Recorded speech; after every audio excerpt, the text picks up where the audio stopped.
Hello everyone, आज की इस वीडियो में हम क्लास 5th के विषय सामाजिक अध्ययन के इट मीन्स मेरी दुनिया के प्रैक्टिस सेट नंबर 1 को सॉल्व करेंगे। तो आइए शुरू करते हैं। क्वेश्चन है बहुविकल्पीय प्रश्न, सही उत्तर पर सही का निशान लगाना है। फर्स्ट है मैरियाना ट्रेंच की गहराई कितनी है। तो यहाँ पर ऑप्शन दिए गए हैं 10 किलोमीटर, 13 किलोमीटर, 11 किलोमीटर या फिर 9 किलोमीटर। तो आंसर है ऑप्शन नंबर 11 किलोमीटर। नेक्स्ट है भूमध्य रेखा के आसपास के क्षेत्रों में गर्मी अधिक इसलिए पड़ती है क्योंकि। तो ऑप्शन है वहाँ सम जलवायु होती है इसलिए, या फिर वहाँ सूर्य की किरणें तिरछी पड़ती हैं इसलिए, या फिर वहाँ सूर्य की किरणें नहीं पड़ती, या फिर पृथ्वी और सूर्य की किरणों के बीच दूरी सबसे कम होती है। तो आंसर होगा ऑप्शन नंबर घ। नेक्स्ट है निम्न में से कौन सी घास नहीं है। तो यहाँ पर ऑप्शन है गन्ना, बांस, चावल, आलू। तो आंसर होगा ऑप्शन नंबर घ, यानी कि आलू जो है वो एक घास नहीं है। नेक्स्ट है कागज का आविष्कार किस देश में हुआ था। तो ऑप्शन है जर्मनी, भारत, चीन, इंग्लैंड। तो आंसर होगा ऑप्शन नंबर घ, चीन देश में कागज का आविष्कार हुआ था। अब यहाँ पर प्रश्न नंबर 2 है, निम्न प्रश्नों का उत्तर एक वाक्य में लिखो। तो प्रश्न है एटलस किसे कहते हैं। तो एटलस किसे कहते हैं, मानचित्र की पुस्तक को एटलस कहते हैं। नेक्स्ट है भारत कौन से महाद्वीप में है। तो भारत एशिया महाद्वीप में है। नेक्स्ट है पृथ्वी का सबसे बड़ा जीव कौन सा है। तो पृथ्वी का सबसे बड़ा जीव है ब्लू व्हेल। अब यहाँ पर क्वेश्चन नंबर 3 है, निम्न में कॉलम कैसे कॉलम ख का सही मिलान करें।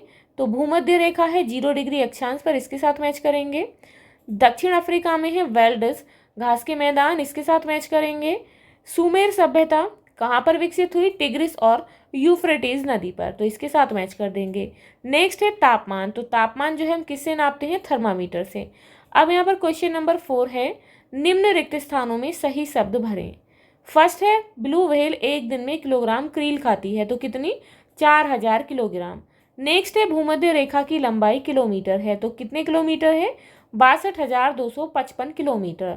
नेक्स्ट है उत्तरी ध्रुव पर पहुंचने वाले सबसे पहले व्यक्ति का नाम है, कौन था, रॉबर्ट पियरी। नेक्स्ट है विश्व के सबसे ऊंचे पर्वत शिखर का नाम है माउंट एवरेस्ट। अब यहाँ पर प्रश्न नंबर 5 है, निम्न कथनों को पढ़कर सही के सामने सही और गलत के सामने गलत का निशान लगाएं।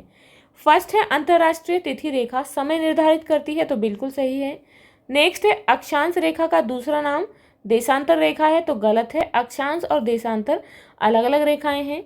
नेक्स्ट है अंतरिक्ष से हमारी पृथ्वी लाल गेंद की तरह दिखती है। तो गलत है, नीली गेंद की तरह दिखाई देती है। नेक्स्ट है हम एशिया महाद्वीप में रहते हैं। तो ये बिल्कुल सही है। अब यहाँ पर प्रश्न नंबर 6 है, मानचित्र में निम्न को दर्शाओ। वह महासागर जिसके नाम पर हमारे देश का नाम रखा गया। तो यहाँ पर आपको बताना है कौन सा महासागर है। तो वो हिंद महासागर है जो कि यहाँ पर है। तो आप जो है यहाँ पर इस तरीके से दर्शाएंगे। उसके बाद है मंगोलिया के मैदान कहाँ पर है। तो आप देख सकते हैं इस मानचित्र में मंगोलिया के मैदान यहाँ पर हैं, ये मंगोलिया के मैदान हैं। अब यहाँ पर प्रश्न है लघु उत्तरीय प्रश्न।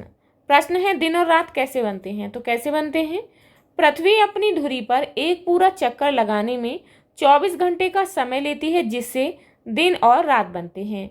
नेक्स्ट है छपाई जनसंचार की ओर पहला कदम क्यों माना गया है। तो क्यों माना गया है, छपाई जनसंचार की ओर पहला कदम इसलिए माना गया है क्योंकि छपाई के आविष्कार के कारण एक आम आदमी भी लिखित शब्दों से परिचित हो गया। अब यहाँ पर क्वेश्चन है, महासागर और महाद्वीप में क्या अंतर है। तो महासागर किसे कहते हैं, महासागर खारे पानी के उस विशाल जल भंडार को कहते हैं जिसे महाद्वीप अलग अलग जल समूह में बांटते हैं। पृथ्वी पर 5 महासागर हैं, प्रशांत महासागर, अटलांटिक महासागर, हिंद महासागर, दक्षिणी महासागर और आर्कटिक महासागर। अब यहाँ पर महाद्वीप किसे कहते हैं। तो महाद्वीप एक विस्तृत भूभाग का फैलाव है जो पृथ्वी पर महासागर से अलग दिखाई देते हैं। पृथ्वी पर 7 महाद्वीप हैं, एशिया, अफ्रीका, यूरोप, उत्तर और दक्षिण अमेरिका, ऑस्ट्रेलिया और अंटार्कटिका। तो ये जो है 7 महाद्वीप हैं। अब यहाँ पर प्रश्न है दीर्घ उत्तरीय प्रश्न। निम्न प्रश्न का उत्तर विस्तार से लिखो। तो यहाँ पर प्रश्न है सभी सभ्यताएं किसी न किसी नदी के किनारे विकसित हुई, इसके पीछे क्या कारण हो सकते हैं, विस्तार से लिखिए। तो आंसर होगा सभी सभ्यताएं किसी न किसी नदी के किनारे विकसित हुई। इसके कई कारण थे, जैसे कि नदी से पीने के लिए और सिंचाई के लिए पर्याप्त पानी की व्यवस्था, नदी में बाढ़ आने के कारण किनारों पर उपजाऊ मिट्टी जमा हो जाती थी जो कि कृषि करने में सहायक थी। भोजन के लिए उन्हें नदी से कई जलीय जीव भी मिलते थे आदि। तो ये सभी जो है इसके कारण हो सकते हैं कि सभी सभ्यताएं किसी न किसी नदी के किनारे क्यों विकसित हुई। तो आप इस तरीके से अपने इस प्रैक्टिस सेट को सॉल्व करेंगे। मिलते हैं नेक्स्ट वीडियो में नेक्स्ट प्रैक्टिस सेट के साथ। If you like this video please like and share, and if you are new on this channel please subscribe the channel. Thank you.